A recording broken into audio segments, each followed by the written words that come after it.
Debbie Romero is your host today on Transcend with Debbie and can be found on all platforms. She's a renowned international evidential psychic medium, Reiki master, Munike certified, and empowerment teacher who is holding space to bring awareness with other like-minded souls as we raise the vibration collectively for humanity with awareness, inspiration, love, compassion, and healing. Now your host, Debbie Romero.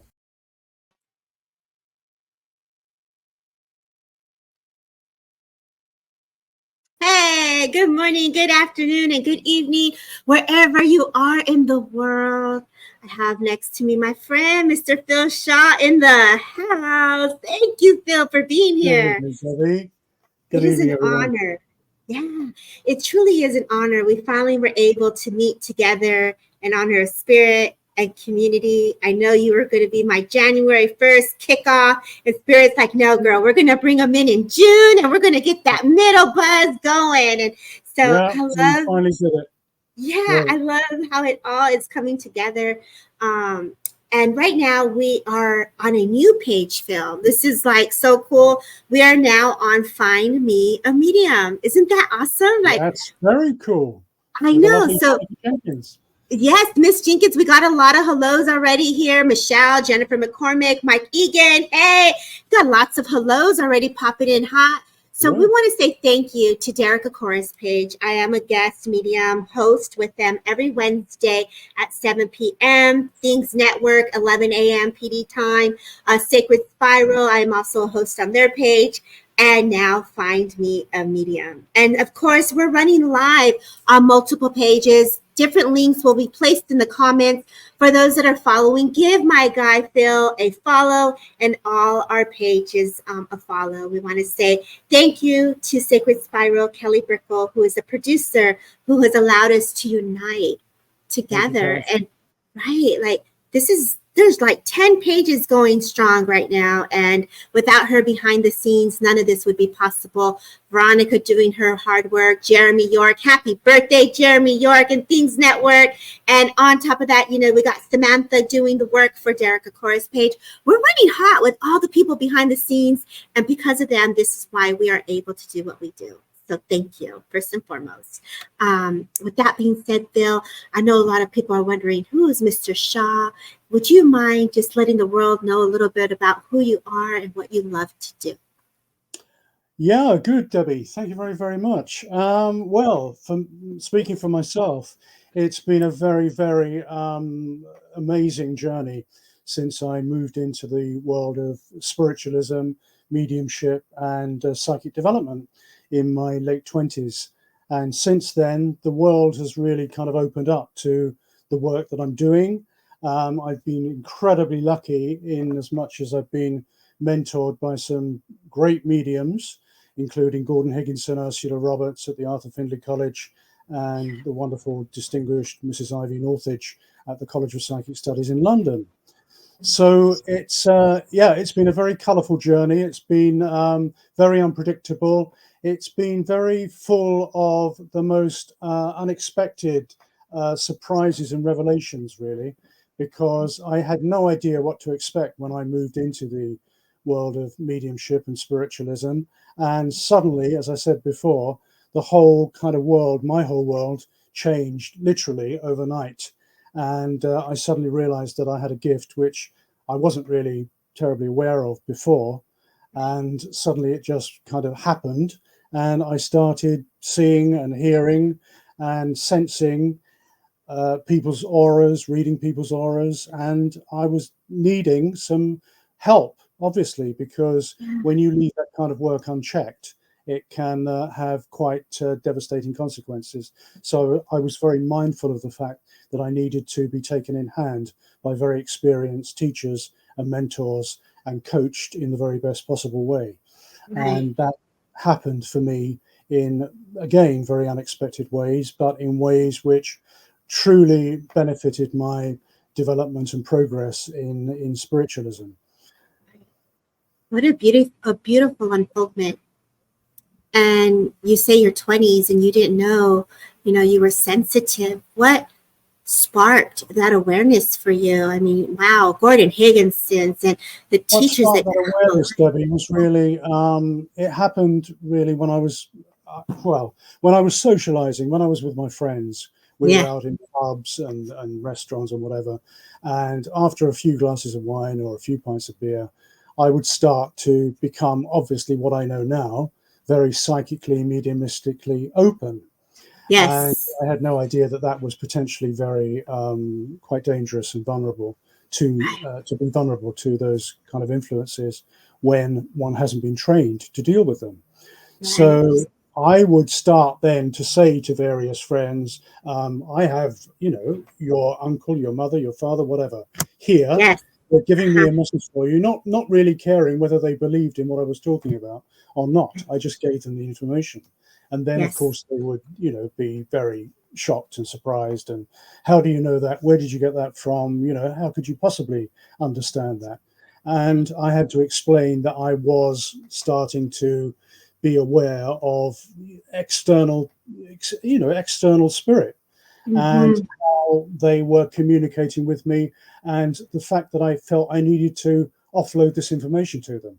So that was all taken in good part. Some of them believed it, some of them didn't believe it. And then later on, I was introduced to my first teacher, Ivy Northage, at the College of Psychic Studies. And she took me to one side after one of her demonstrations and said, young man, I would like you to come and sit in my circle because you have obvious potential to develop as a medium, and can you start? So that sort of, she got me launched. Nice. From that point. And then later in my 30s, I went to the Arthur Findlay College, met with Gordon Higginson and Ursula Roberts. Ursula said, I had a trance reading with Ursula Roberts, and her guide at that time came through and said, young man, you have very pronounced potential for trance mediumship, and you need to be trained in the right way, and with perhaps my medium and with other teachers that are fully experienced in trance teaching. So I certainly trained with Gordon in trance, and also Ursula, and then latterly Ivy, who was a trance medium anyway. And then I was mentored also by her guide, Chan, who took me aside and used to give me weekly sessions in trance coaching. So it was a huge privilege to be trained as a spirit guide in association with his medium. Right. That all started, and I was launched from there really onto the professional platform after 6 years of training. Wow, so that was my pathway into professional work. I'm in awe listening to you. I'm so sorry, Phil. Go ahead. And I've been attending Wimbledon Spiritualist Church for many, many years, not as a medium, obviously, but as a sort of a spectator and one who was very interested in the work. And I used to take my mum along there, and she was interested. And then, of course, to eventually work on the Wimbledon Spiritualist Church platform as a medium after graduating from Arthur Findlay and the College of Psychic Studies was a massive, massive privilege. Yeah. So that's kind of how it all kicked off, really. Wow. Congratulations on your progression and your journey as a medium and service to spirit. Indeed. And isn't it interesting, Debbie, how we look back and we see how certain events in our lives, perhaps unconnected to spiritualism, have actually shaped our mediumistic work. Oh, yes. And when you said... Way back in the day, in my early 20s, I trained to be a professional actor and subsequently worked in the theatre, film, TV. But what I didn't understand at that point was that my stagecraft training, my voice training, and the whole, process of becoming more self-aware and understanding me and what made me tick was really a preparation, partly, for my mediumship work many, many years ahead. Right. Isn't that true? That's where spirit were guiding me in the work, even at that early stage. I agree, Phil. Everything we do has taken us to the steps of being a service and how we are used in that way. And I want to go back to how you sat with Gordon and trance. And, for those who do not know Gordon Higginson and Ivy, what legacy would you like to share of both of them for us to blend the new mediumship with the traditional teachings that were given? What can you give us as students that are following the steps? I'm really out to champion the whole concept of merging the new, as we call it now, the new mediumship with traditional training. Because however one likes to present a modern approach to one's craft of mediumship, nevertheless, I believe there are certain principles and ethics that need to be respected and observed in terms of traditional training.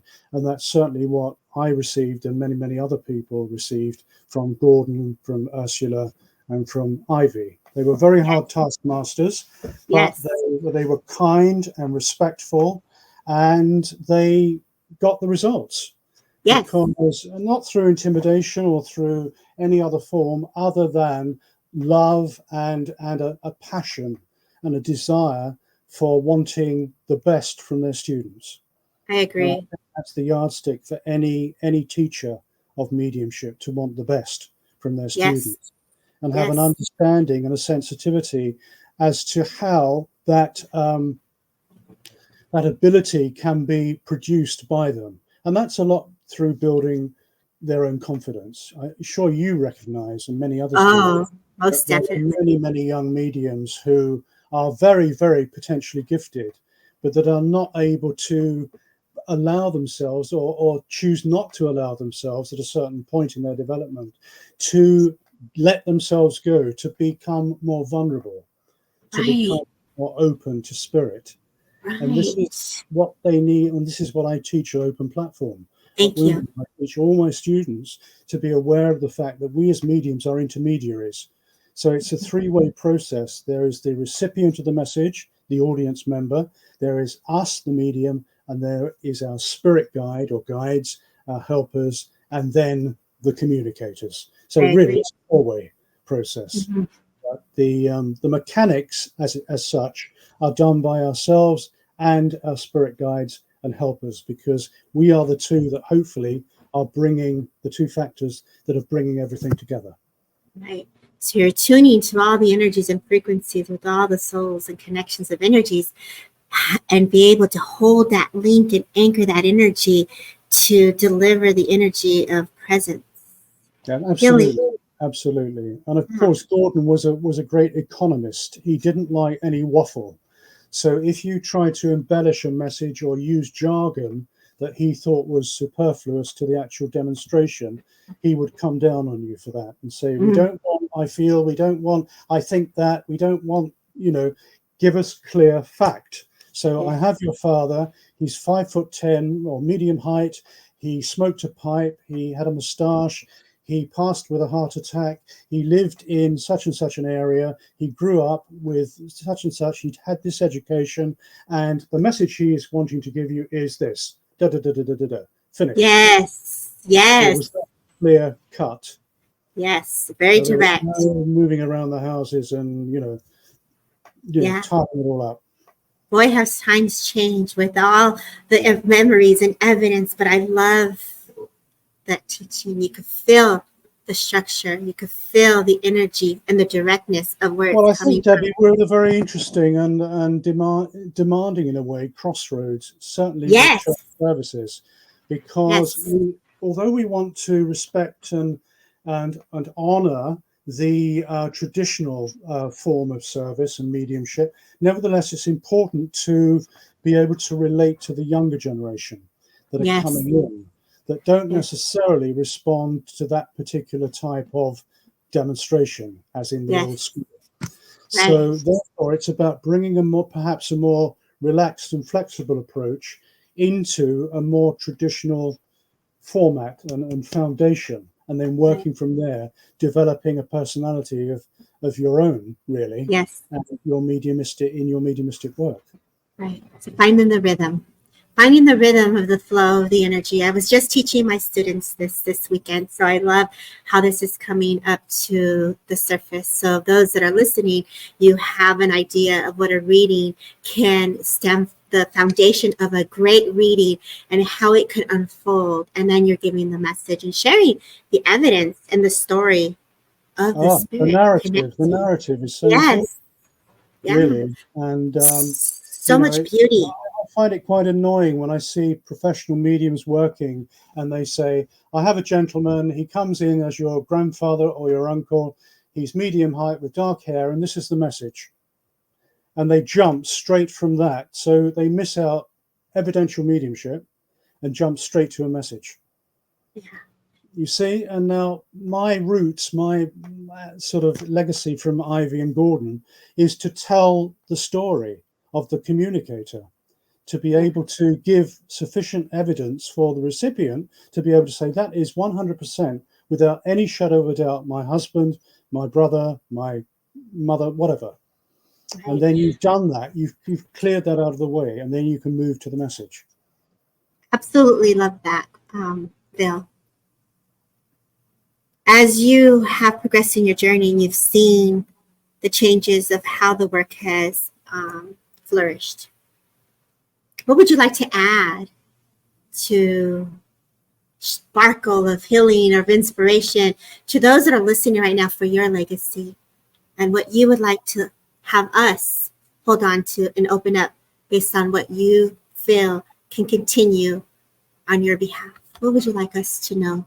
I think that from what you've said, Debbie, I think that the essence of not only good mediumship, but the essence of inspiring those with whom we work, those we teach, those we demonstrate to, is really about the furtherance of the love and the passion that we have for this craft.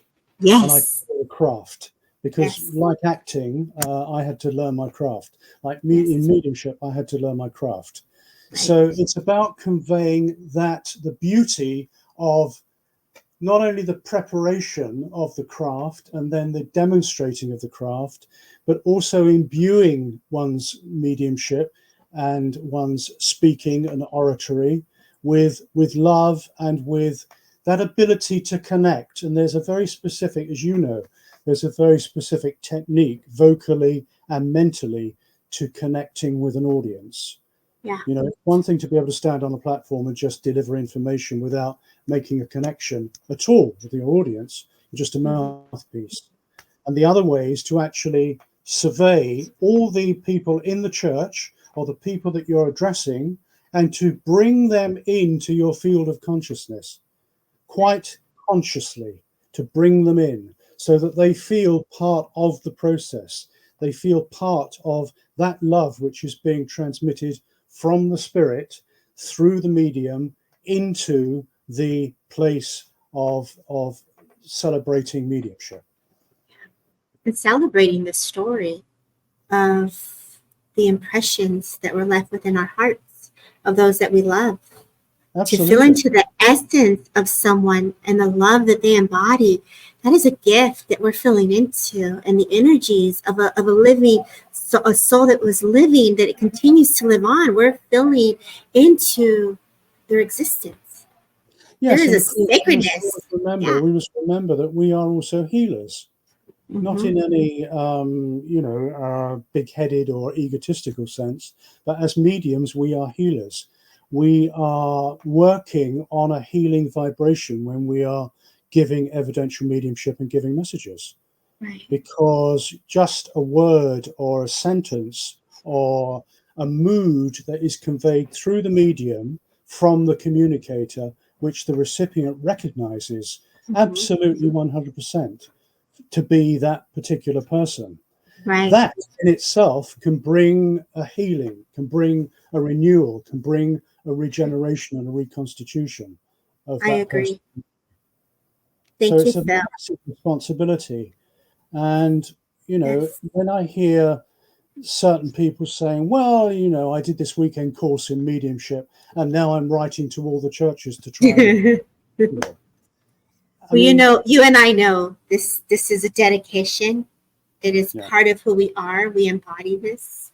For you and I know you live spirit led. You're led by the spirit. You work with spirit. You embody it. And every day that you wake up, there is a connection, and you know that.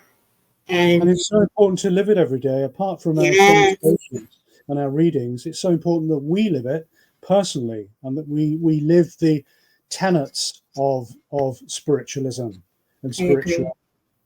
I agree. I feel like we are a tiny little cog in a massive universal cosmological wheel. Says my astrology guy. Tell us more about that. I love it. We're all those booming stars and the planets within us. Like, we embody that same essence. It's like, let's blow up and shine. I got drawn into astrology after I sort of started learning about spiritualism and mediumship, and I just took to it like a duck out of water, really. And I realized later on that there are so many correlations between astrology and spirituality, because astrology, or if you choose to study a particular branch of astrology, as in spiritual astrology or esoteric astrology, then you become a lot more aware of your own spirituality, which of course in turn informs your mediumship and your psychic ability through the knowledge that you've gained from astrology. And of course, all planetary motion and planets themselves and the signs, the astrological signs and houses, they all have a deeper spiritual, esoteric significance. So the two dovetail perfectly together. And I think as spiritualists, and I'm sure you'd agree with me here, Debbie, that we really benefit from embracing many forms of philosophical understanding, philosophical teaching. I don't like to think that we or myself, that I just define myself from traditional spiritualism. I am informed by many, many different types of spirituality, which I kind of put into the blender with my spiritualism. And then that advances my knowledge spiritually, but also takes with it those roots of my understanding, which are very much within the spiritualistic tradition. I agree. What stands out to me is how you spoke about you as an actor, going in, learning yourself, understanding how the work that you've taken as time has passed has molded you to who you are today. And what keeps spirit is having me have my awareness with your whole story shared, Phil. Yes. The discovery within of self. Discovering of self. Discovering yourself. As you know, that can be a very painful process. It is. Through a 3-year drama school training, a lot of actors don't really start to discover themselves until the end of the second year, beginning of the third year. So because we're frightened, we're vulnerable. We don't want necessarily, unless we have massive egos, but we don't want to expose ourselves on that emotional level. It takes a long time and a lot of nurturing and a lot of trust in our teachers to reach that point. And it's the same with mediumship. I was going to say that. Yeah. Yes. Well, you say you're understanding the philosophy, you're bringing understanding to the roots. It's all still connected within. All the words that you spoke of today is also within. So you're reminding us to understand thyself, understand how the philosophy is igniting within us and how it resonates. And then it's almost like it just blows up from there to just bring a huge awareness of consciousness to an awakening on another. I could feel like another level, and it's just you're giving me that opportunity. The journey never ends, does it? The journey just continues. Right. So let's say some hellos. Thank you for sharing your love, your wisdom, and your inspiration, because you had me in awe. I'm like, taking it all in, Phil. So thank you. Can you see the hellos in the comments, Phil? I can see the comments. Yes, I can see Jamie coming on. Good evening, Jamie. I don't know where you are, but maybe it's morning, afternoon. Yeah, Helen. say hello and where you're from. That way we know. We can say morning, afternoon, or evening. Yeah, and Jennifer McCormick. Hey, Hello, girl. Jennifer. And Katrina Callum, thank you very much for joining us, Katrina. Lovely to see you. And Helen Smith. Hello. Oh, hi, Helen. I want to keep saying good evening because it's evening in London. Well, they are in London, so Essex, yeah, Lakeshire, yes, Susan? Texas. Susan. Autumn Shimp. Now, there's an interesting name from Texas. Yes. Hello. Great to see you. Stacia. I recognize Stacia from our Wimbledon Church. Yes. Hi, services. Stacia. And lovely Barbara today from California. Yes. Hi, Barbara. Good to see you. And medium Jennifer Rose. Hi, Jennifer. Great. Hi, Great to see you. So, Phil, are you ready to do some readings? What you say? Are we ready to open it up? No, I'm finished now. I'm going home now. Going for a cup of tea. I'll get my tea. Cool. I'll get my water ready. I'm ready to work with my guy here. We're going to do some readings. Let's call in the spirit. So I thought what I do, Deb, if it's okay with you, I can do some evidential mediumship. I can do an auric or a psychic reading, and I can do a tarot card, just one tarot card from the...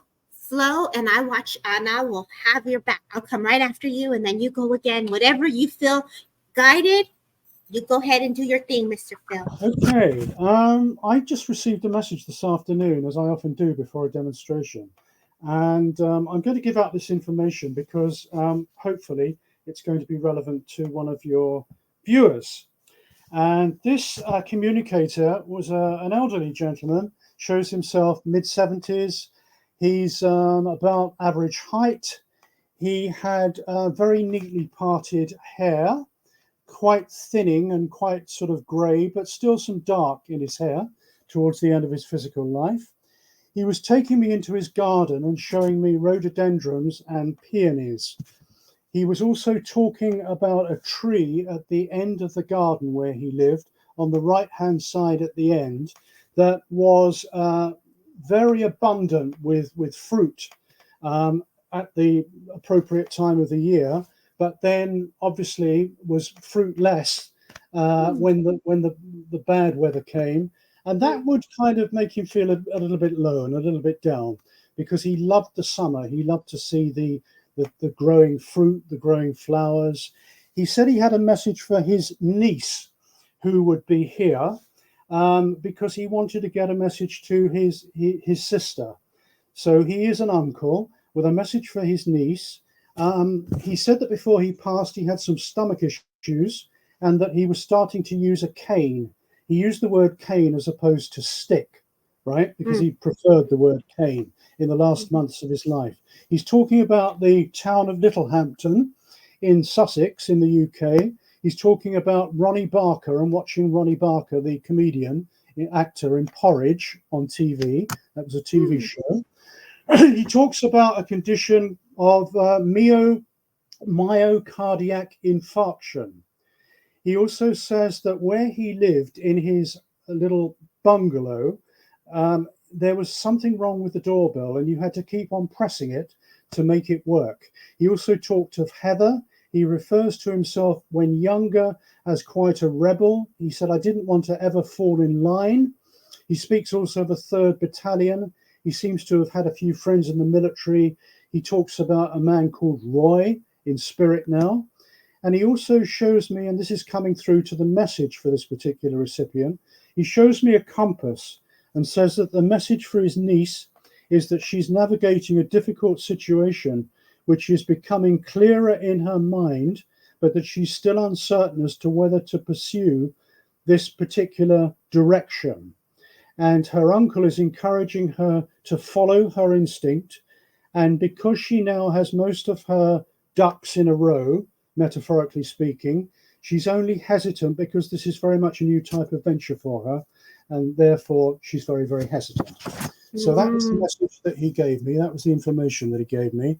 And I'm wondering if we have the niece or anybody online that is able to take any or all of that. Such detailed, Helen. I agree. Oh my gosh. I have to sit back and say, I can take some of that. Who can take some of that? Come on, y'all. We'll leave we'll leave that there because people do come in and out. So with We'll hopes leave that that, there for a moment. Yeah, okay. yeah, and if someone pops in, we will definitely get the validation. I'd just like to go quickly to good evening, Linda McClelland.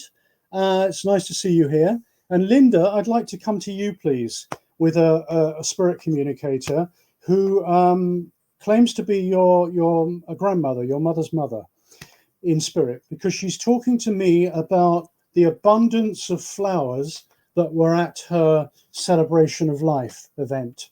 And she talks about the times that she spent growing up in quite rural surroundings when it was a privilege to be able to be part of the natural environment, to be part of nature, and to be very much aware of those elements that a lot of us take for granted, the air, the earth, the water, the fire, all these basic elements of life. And she talks about you and how you have been becoming more interested in what makes not only you tick as a person, but also why you are being attracted into areas of investigation, as she puts it, that you wouldn't normally be attracted to. But over the last year to 18 months, you felt this need to go down a particular pathway, which is somehow opening up doors, not fully, but partly, that you are now wanting to open, go in and explore. So I hope this is relevant for your current situation, Linda. And if you could give me some feedback on that, that would be very much appreciated. But your grandmother here is telling me how she loved music, how she loved to be around people that were musical or that were singing, and how she herself, although she wasn't a professional singer, she nevertheless loved to express herself through song. She loved to walk around and to be able to sing and be able to hear music and connect to her own spirituality through the medium of music. So if you could let me know. Yes, Linda's saying, definitely I'm seeing lots of signs. Thank you for that, Linda. And yes, it's really coming back to what I told you about the doors being partially opened and spirit offering you the opportunity to go and open those doors for yourself. They're not going to be automatically opened. It needs that part of you which is curious and which feels impressed by the spirit to go and open those particular doors. So it's about following your initiative in this respect. And if you can let me know, and also let me know about your grandmother and whether how I was describing her is relevant to the situation. So if you could let me know that, Linda, that would be much appreciated. Thank you. So, do you want to come in here, Debbie, while we're... Sure. Okay, so she says my mom sometimes. You never knew your grandparents. Right, Linda. Okay.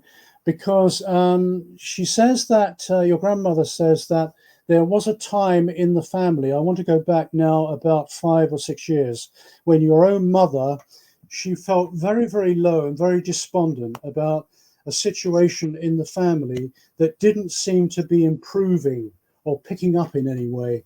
And she was trying herself to invest her time, her energy, her commitment to family values to be able to bring this, to bring more cohesiveness into the family group, into the family circle. And this is what your grandmother was really wanting to say to you, apart from the opportunities that are being presented to you as well.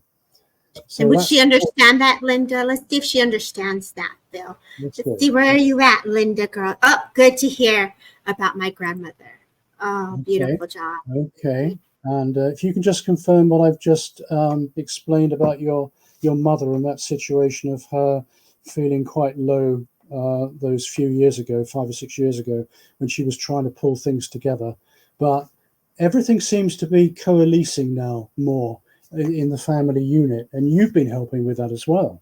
She says that your efforts and your energy have been very, very respected and welcomed in that way. Yes, Linda's saying that's true. She held us together. Oh, I didn't get a chance to read that. it went so quickly. They're so fast. The comments are coming in hot. We got over 40-something people in here, Phil. Keep it going. Bit of X-ray vision. Yeah, okay, well, catch them. Yeah, I think you're getting the message from that then, Linda. Yes, that's making some sense to you. Yeah. Okay. But you are a great sort of linchpin in your family. And it's very important that as much as you inspire members of the family, that you don't allow them to latch onto you too much, because that's the sort of person you are, that you will allow your friends to really latch on and to pull you in when it's not always appropriate for you to be giving them the kind of advice that they really can find within themselves. So it's about you helping people to empower themselves. That's really what I'm trying to say. Right. What a beautiful reading, Phil. What a beautiful reading. She was experiencing dementia and had to leave her home and go to a safe place. Okay, fine. Thank you, Linda.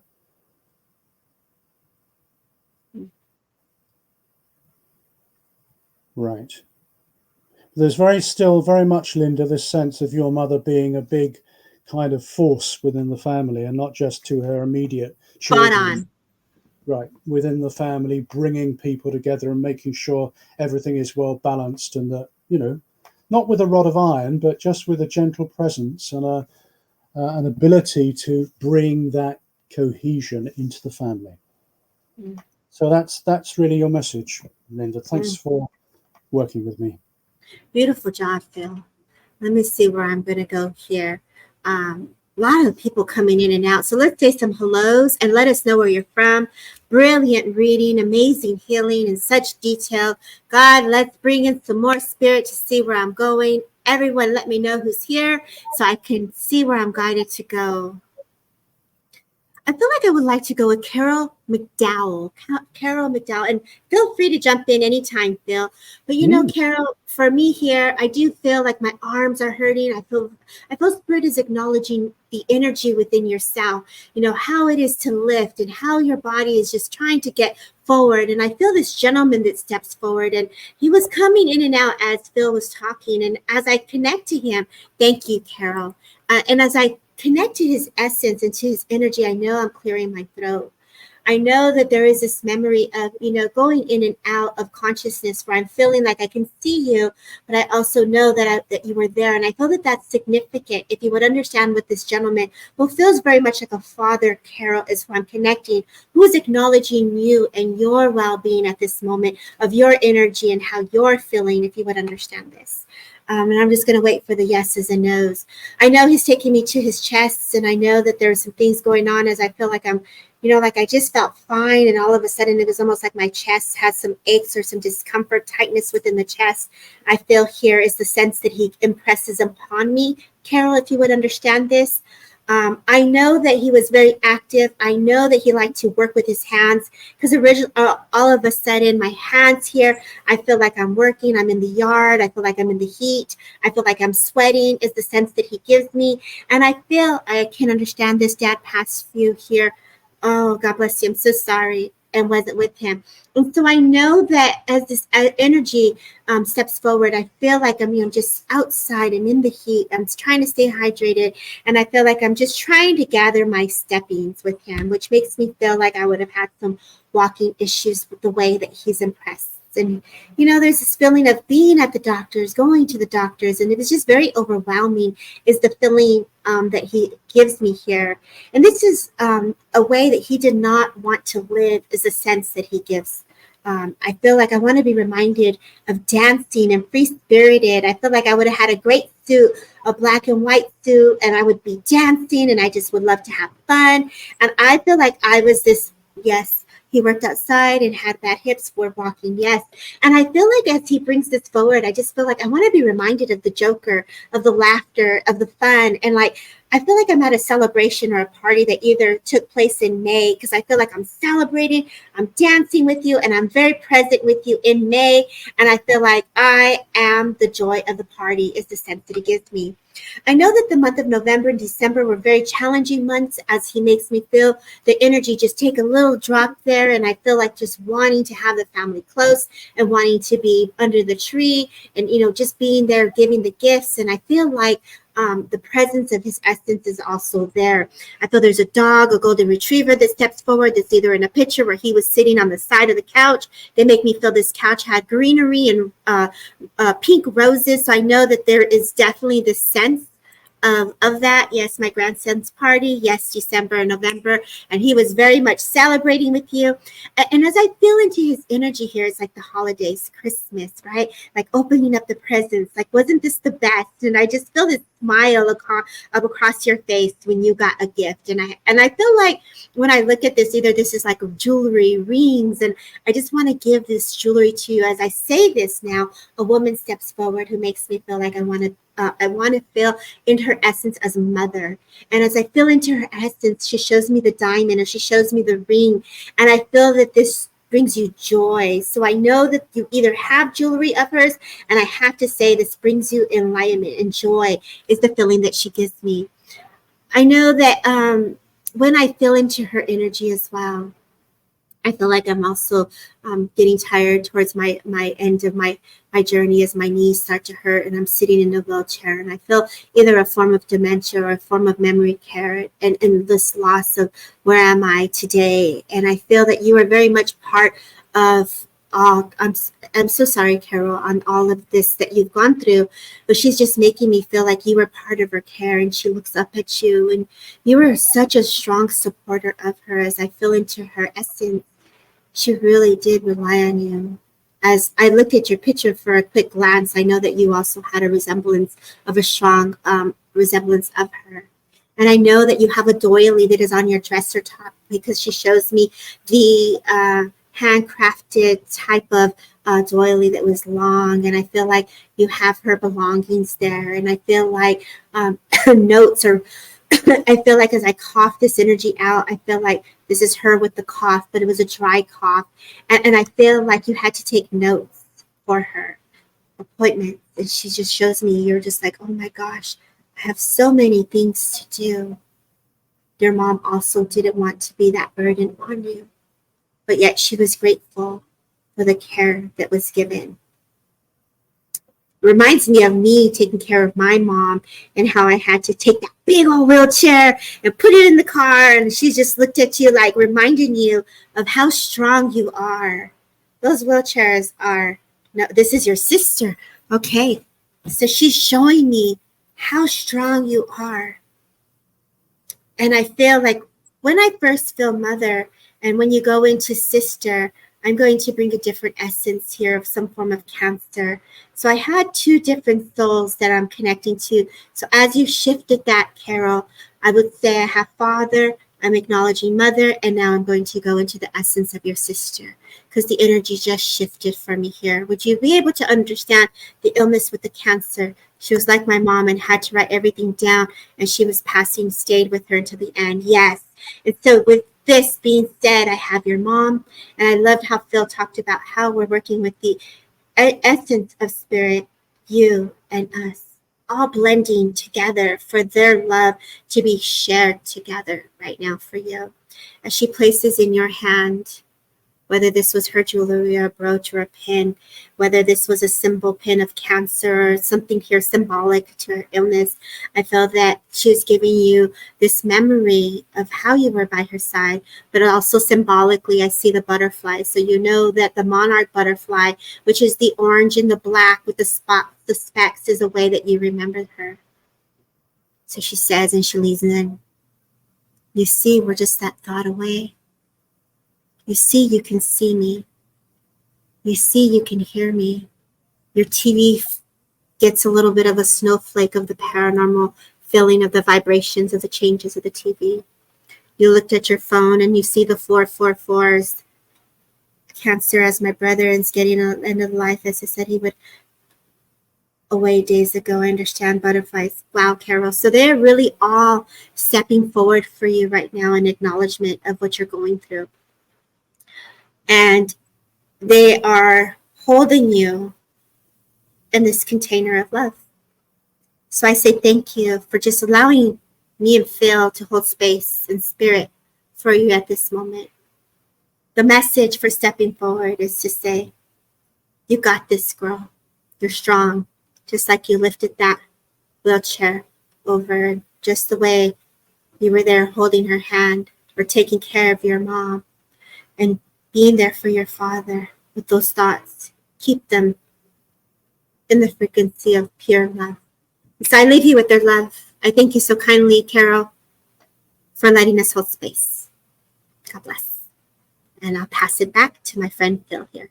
Yeah, I just wanted to add a quick rider to what you were talking about with Carol, and to say that at last, Carol, for you, and this is coming from your father, everything from your past and your childhood is starting to come together for you. It's starting to make more sense, your early childhood years.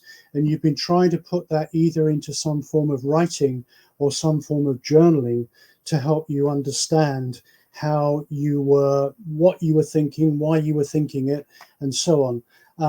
And this, you've sort of been very periodic about writing about your experiences, but now you feel there's a greater need to really sit down and really chronicle those early years and how you were affected by your growing up and the extraordinary experiences that you had, which you couldn't account for when you were young, but which made a lasting impression on you and a very, very big impact on your life. So that's what your father just wanted to add as a rider. You're saying you started journaling again. Yes, good. And he just wanted to get that in. But that's really what I wanted to add there, Debbie. About Beautiful. That was not just add. That was awesome, Bill. That was a beautiful, healing, loving message for her. So, Carol, thank you for receiving the love. And I'll let you pick the next person, Bill. All right. Let's do another. Has recognized any of the information I gave out first of all about the gentleman in the garden. Let's repeat that. Let's go back and read that again with the garden. Yeah. It's an elderly gent, mid-70s, before he passed. He had a passion for gardening, particularly was showing me rhododendrons, peonies, talks of being very fussy in his lifestyle, particularly when it came to the latter part of his life. And he had this quip about cough mixture. He had to have a specific type of cough mixture. You know, the off-the-shelf brands wouldn't do it. It had to be very specific for him. He had very neatly parted hair. He had a tree at the end of his garden on the right-hand side, which he was very, very fond of. He had stomach issues, and also he mentioned myocardiac infarction as a medical condition at some point in his life. He says that everybody had to keep pressing the doorbell on his house or on his bungalow because it wouldn't work properly, and he laughed about that. He spoke also about Heather. He refers to himself when he was younger as quite a rebel. He didn't fall in line. He was quite unconventional. He seems to have had quite a few friends in the military. He spoke of Roy, and he said where he lived was a very windy place. There was always sort of wind around his property and down.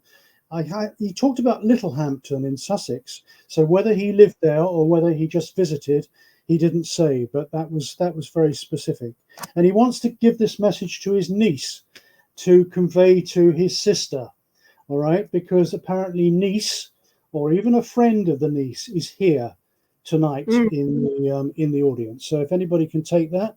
He's talking about his niece having encouraging her to follow her instinct in a situation where she has most of her ducks lined up in a row, but she's hesitant in moving forward because this is very much a new venture for her, and therefore she's very unsure and very uneasy.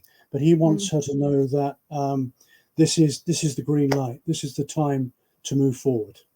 So let's see if anyone could understand that.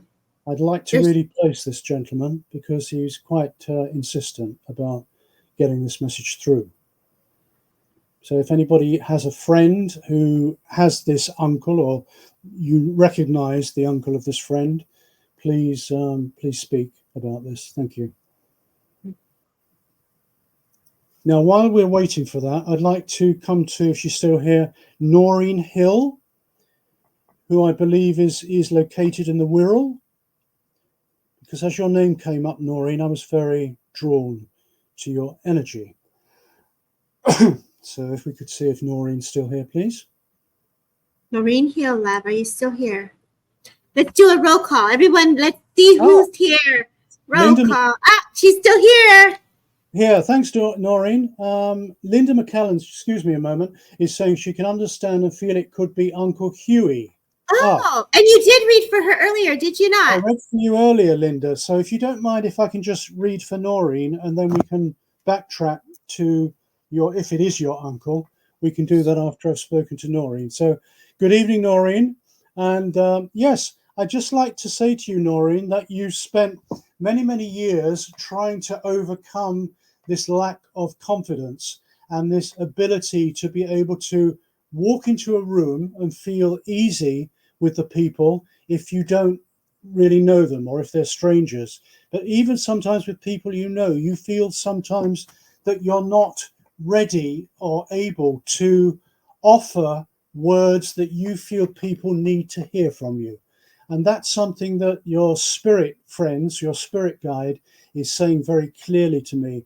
And he's trying to bolster your confidence, give you more acceptance of your own self-worth, because he says you have contributed over the years to many different societies or groups that have respected your contribution and that have made you feel very much a part of their surroundings. But nevertheless, you always, however welcome you're made, you always feel a little bit like a square peg in a round hole, as though you don't fit. And this is what your guide is telling me. They, as in spirit, are helping you to overcome, to give yourself credit where credit is due, to give yourself a pat on the back for all the good work that you've done, and to recognize the fact that now you're at a point in your life where it's time to pull all the threads together and to start investing your energy, your commitment, your newfound confidence in what Noreen does best. And that is really working with people, inspiring people, and being very much a strong, solid foundation for those that need the help and the advice. So that's my message for you, Noreen. Good. I'm pleased you're saying that's right. So wow, that thank you very much. And wow, makes total sense. That's good again. Mm-hmm. So I hope you can accept your spirit guide. Your spirit guide says that you have been aware of his presence, but not on a regular basis, that he just sort of pops up every now and then and you suddenly sense or think you hear a voice or feel his presence, but you're not too sure. And he said you needed it confirmed to you, and that's why he's telling me to give you that message. All right. So I think that's just about. And your mother is in spirit, if I'm not very much mistaken, Noreen. Your mother is in spirit, because I have a lady who would have been quite retiring in life and standing back rather than moving forward, a little bit like yourself. She was a great observer, an observer of people and their habits and their characteristics. And she used to store all this information in her mind. And I don't know whether she tried her hand at writing at some point, or writing fiction or stories, but she wanted to bring all this knowledge that she had about people into some form of storytelling, not for it to be published on a national level, but just so that she could become immersed in this whole process of the storytelling, the fictional storytelling. Right. I had just put it out there and you answered, yes, mum is in spirit. Yes.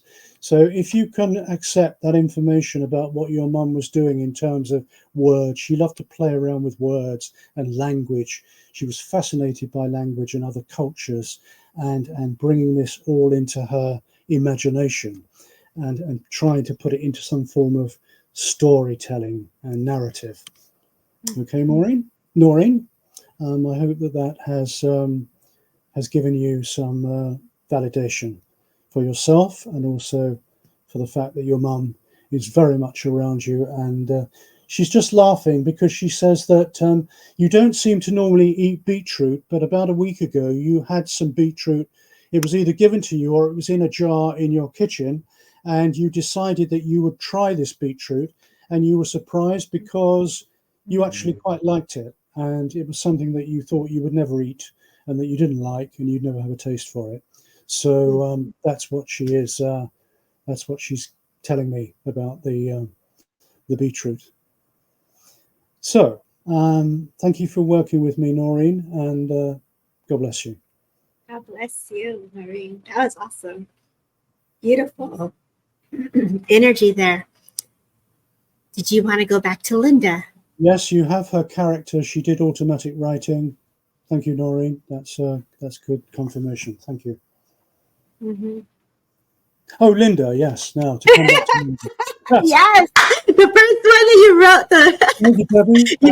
But you were in it, Phil. You were in it. I wasn't going to disturb that bliss, of that essence you had. You're very welcome, Noreen. You're very welcome. Are you enjoying the beetroot? Do tell me if you're enjoying the beetroot. Anyway, Linda, yes. So you thought that might be your Uncle Huey, I believe. Huey. She did say Huey. Yeah. So do you recognize any of the rest of the information that I gave you that he was giving me, Linda? That's important that you can verify that if you can. Hope Linda's still with us. I told her not to go anywhere. I hope she didn't go. So let's see. Roll call. Who's still here? Where are you from? Maybe she's having a cup of tea or a Swifter. Yeah. I hope she didn't go anywhere. Okay. I still don't like beetroot, but my friend did.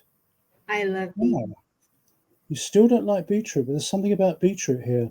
But your friend did. Oh, so are you saying, Noreen, that your friend hadn't previously liked beetroot, but that she suddenly tasted it and then she did like it? Is that right? Because if that's right, that's what your mum was referring to. Ah, Linda, you're still here. Great. Yes. Can you take any of the other information from this gentleman who calls himself the uncle? Yeah, okay, Linda. And Noreen says yes to you for your last. Oh, yes, it was about your friend liking beetroot who didn't used to like it. Okay, that's what Mum wanted to get across. Linda, my Uncle Huey was very regimental, yes. So he told me about that. He told me about the 3rd Battalion. He told me about his chums in the military. He spoke of Roy, a friend who's in spirit now with him. Noreen saying yes to the friend liking beetroot now. Yeah, yes. Thank you. So Linda, the bungalow yes, he talked of a bungalow at where? Annie's Land. Is that a place? Annie's Land? Mm-hmm. I've never heard of it. Where is that, Linda? Where is Annie's Land? Maybe it's a typo. Maybe. Okay. He talked also about Ronnie Barker, the actor, being in Porridge. That was something he liked to watch on television. He talked about his doorbell that wouldn't work properly and he refused to have it replaced. So people would have to ring it 3 or 4 times to get his attention. He was a bachelor. It's in Glasgow. It's in Glasgow. Okay. He didn't mention Scotland at all to me. He talked about Littlehampton, which is, as you probably know, in Sussex by the sea. Mm-hmm. He talked about Albert, who he's met with in spirit. He talked about rhododendrons and peonies.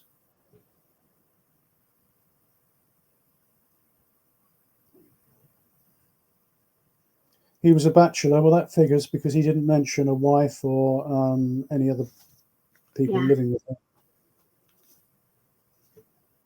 So, and then, of course, the main point of the message was to encourage you to follow your instinct because you've now got all your ducks lined up in a row and you're just hesitant because this is the first sort of venture of its kind that you've tried and therefore you're quite reluctant to move ahead in any kind of forceful manner, but that you feel you need to move forward and take action. So you're saying my Auntie Annie, his sister, lived in same bungalow area. Okay, fine.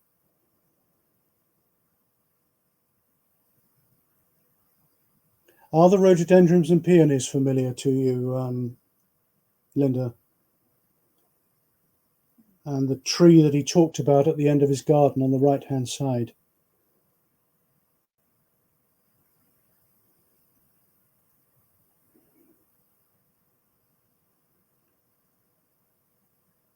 We could do a song and a dance while we're waiting, Debbie. Well, I kept seeing him walking to like down the street, having a drink, or like, so I'm watching him. So yeah, this is nice. Anyway, Linda, come back with anything that is relevant if you can, and over to you, Debbie. Daughter. So he says my daughter has been using tarot, and I don't remember the tree. Okay, so that makes sense. Your daughter's been using the tarot, right? Is that connected to my information about him saying that you want to move ahead with a particular kind of action or venture, but that you've been hesitant about doing this, even though all your ducks are in a row now and you can go full steam ahead if you choose to? Yeah. I don't know whether that's connected to your daughter doing tarot, but it sounds like something that you've been preparing to do or wanting to do, and you just haven't had that extra bit of courage to move forward and do it. Mm-hmm. Okay. Yes. Yes, I have been hesitant about participating. Mm-hmm. Okay. Right. Well, as long as it's making some sort of sense to you. Oh, Noreen's saying, what's Noreen saying? It went instantly, that message. Noreen said it was a crossover for me. So she understood it too. And the tree significant to me and your dad. And I also had an Auntie Annie in Scotland. Oh my goodness. Oh wow, right. That's cool. That's very cool. So all right, we had a crossover with the rhododendrons and the peony and the tree. So thanks for that, Noreen. And do you also have a venture that you're waiting to start that you haven't had the confidence to do, but that you feel is time to do it? Because this could be just a double message for both of you. Mm-hmm. I was thinking the same.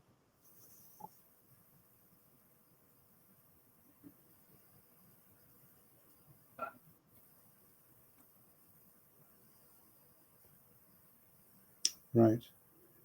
Maybe Debbie, if you want to take over here. Sure, I'll take over. So let's just go to Linda. Linda, she says yes. Noreen says yes.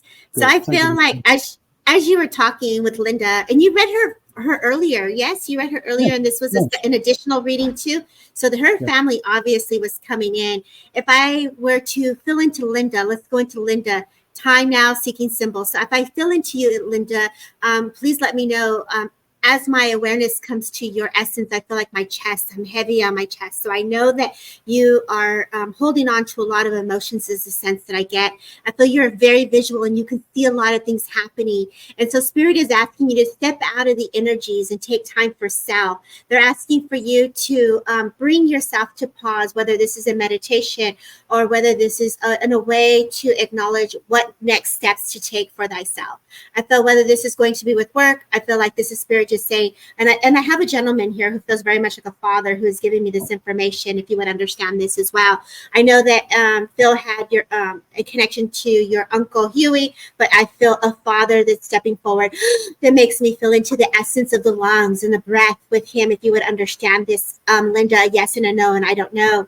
And I do feel that I'm just bringing the family together. So as you were talking, I did hear the name Amelia. So I don't know if you know an Amelia also, but I did also hear Amelia. And I feel that they're just coming in just to get going to try grounding and meditation. Thank you. And I feel like they're just coming to give you upliftment because they're making me feel the sadness and they're making me feel into even feeling lonely. Like how can I help? But also where can I be involved in as well? So there's like two different things, like you're involved, but also feeling lonely. So this is really interesting how they impress this upon me.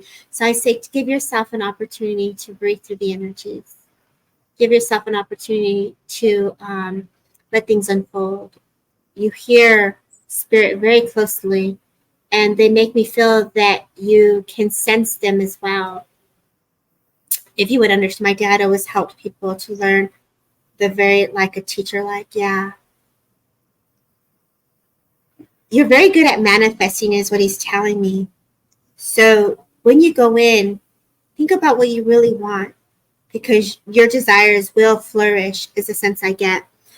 I I do feel like November is a month that's being acknowledged, the number 15, the number 2, and the number 3.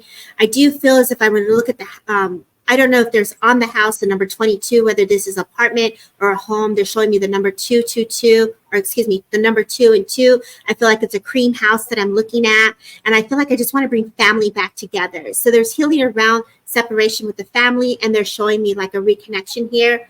I feel like I'm also making phone calls where there either is a number with an 8 and a 4, or an 84 or an 884. So I feel like you either wanted to call him, because this is the impression that they're giving me, like wanting to pick up the phone, wanting to call my father, or just even thinking of who to talk to for help.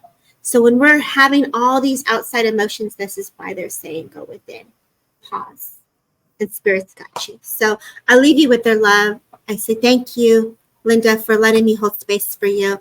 And Noreen, we're just going to leave you with their love. I didn't have anything there to add. I'm going to go in to pick another person to see if we can go in, and then we'll close it up, Phil, with a message. Is that okay? Yeah, I'd like to go to Robert Mace, please. Okay, go. Robert, good evening. I see you were asking, if possible, for a message, so here we are.